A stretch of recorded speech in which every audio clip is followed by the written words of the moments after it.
கிறிஸ்துவுக்கு அன்பானவர்களே, இந்த நாளுக்காக சோதரிக்கிறோம். எபேசியர் 4:14 வாசிக்கிறோம். சூதும் மோசம் போக்குற தந்திரமான போதகத்தை இன்னைக்கு அநேகருக்குள்ள பிசாசு கொண்டு வருவாங்க. அதனால நீங்கள் முன்னால் குழந்தையாக இருந்தீங்க, இப்போ குழந்தை இல்லை. அந்த மோசம் போக்குறதுக்கு உங்களை காற்றில் அடிக்கிற அலையை போல் இங்கே போகலாமா அப்படி அலையை அடிக்கிற போல ஒரு போதகத்தை, வித்தியாசமான போதகத்தை இன்னைக்கு அநேக மக்களுக்குள்ளே பிசாசுப்பட்டு வருகிறோம். அநேக சபைகள் இப்படி எழும்புகிறது. தவறான உபதேசங்கள், தவறான போதங்கள். அதான் பவுல் எபேசியர் பட்டணத்துக்கு சபைக்கு எழுதும்போது அவர் தெளிவாக எழுதுகிறார். நீங்கள் குழந்தையாக இருந்தீங்க, இப்போ குழந்தை இல்லை, உங்களுக்கு சத்தியம் தெரியும். அதனால் உங்களை மோசம் போக்குறதுக்கு தந்திரமான போதகத்தை கொண்டு வருவான் பிசாசு. பல ஊழியர் மூலமாக, பல தீர்க்கதரிசி மூலமாக கொண்டு வருவான். அதனால் ஜாக்கிரதையாக இருங்கள், அசதியாகிறாதீர்கள் என்று சொல்லி எபேசியர் பட்டணத்தை எழுதுகிற அந்த வார்த்தை கேட்டுக்கொண்டு இருக்கிற தேவனுடைய பிள்ளைங்க, நீ எப்படி இனி ஜெபிக்கணும் தேவையில்லை, படுத்துட்டே ஜெபிக்கலாம் என்று சொல்லி ஆண்டவர் உன் பாவத்தெல்லாம் மன்னித்து விட்டார், இனி நீ பாவம் செய்தாலும் ஒன்றுமில்லை என்று சொல்லி தவறான போதனை என்று சொல்லி அநேகர் மோசம் போக்கி கொண்டு இருக்கிற தேவ பிள்ளைகே, அநேகர் ஊழியர்கள் தேவ பிள்ளை ஆட்டு தோலை கொடுத்துட்டு உடனே போல கடந்து வருவான்.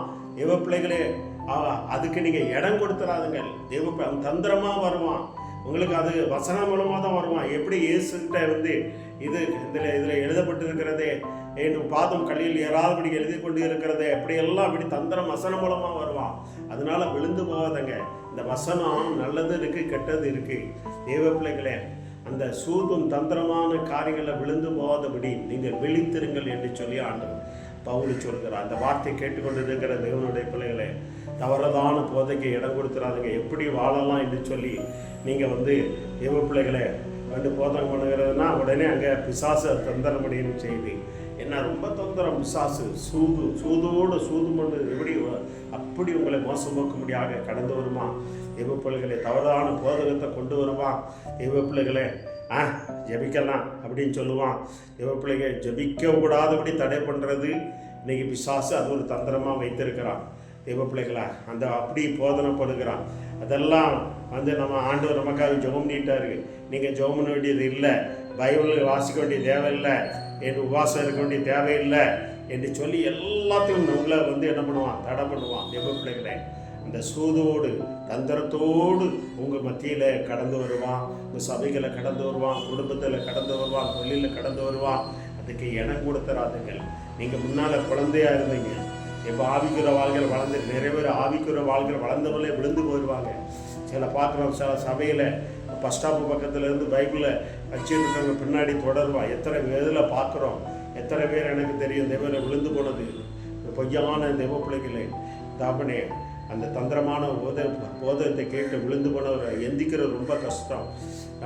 ஆனால் வேதவசனம் சொல்கிறது, நான் நிர்மூலமாகாத இருப்பது அவருடைய கிருபை அப்படின்னு சொல்லி நீ வேத வாசித்து ஜெபிக்கலைன்னா அந்த பொய்யான போதகத்தில் நீ விழுந்து போவான். மாயமான அந்த போதகம் அப்படியே அப்படியே செலுத்துவான். விழுந்து போவீங்க தேவ பிள்ளைகளே. அதனால இடம் அது அந்த தந்திரங்கள் உங்களுக்கு தெரியாது இல்லையா. நீங்கள் குழந்தையாக இருந்தீங்க, இப்போ நீங்கள் புருஷராகிட்டீங்க என்று சொல்லி எபேசு சபைக்கு அங்கே பவுல் எழுதுகிறார். அந்த வார்த்தையை கேட்டுக்கொண்டு இருக்க தேவ பிள்ளைங்க, இன்னைக்கு அநேக சபைக்குள்ளே அநேக மக்களுக்குள்ளே பிசாசு தந்திரமாக போதகத்தை கொண்டு வருகிறான். தேவ பிள்ளைகளே, ஏதோ விட்னஸுங்க, அந்த விட்னஸுங்க, இந்த விட்னஸுங்க, இதெல்லாம் நாங்கள் இந்த பைபிளில் இருந்தால் சொல்லுவோம்பா.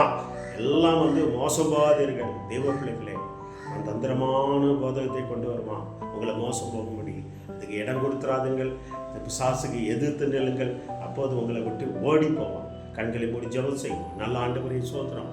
மாயமான போதகத்துக்கு, நாங்கள் தந்திரமான போதகத்துக்கு இடம் கொடுக்காதபடி எங்களை விலைக்கு காத்துக்கொள்ள முடியும் சொல்லிக்கலாம்.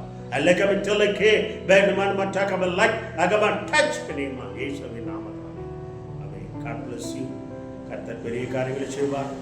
நல்ல வார்த்தை கேளுங்க. எல்லாம் போதிக்கிறாங்க அப்படின்னு சொல்லி எல்லாம் தெரியல. அங்கே போனால் இது கிடைக்கும், இங்கே போனால் இது கிடைச்சுன்னு ஏமாந்துடாதங்க. முதல்ல நிதானித்து பாருங்கள். ஆண்டு சமூகத்தில் உட்காருங்க. ஆண்டவரே, இந்த இடத்துல போகலாமா, இந்த வார்த்தை கேட்க போகலாமா, இந்த இடத்துல மீட்டிங் நடக்க போகலாமா அப்படின்னு கேளுங்க. தெய்வ பிள்ளைகளை கேட்டு செயல்படுங்க. கர்த்தர் பெரிய காரியம்.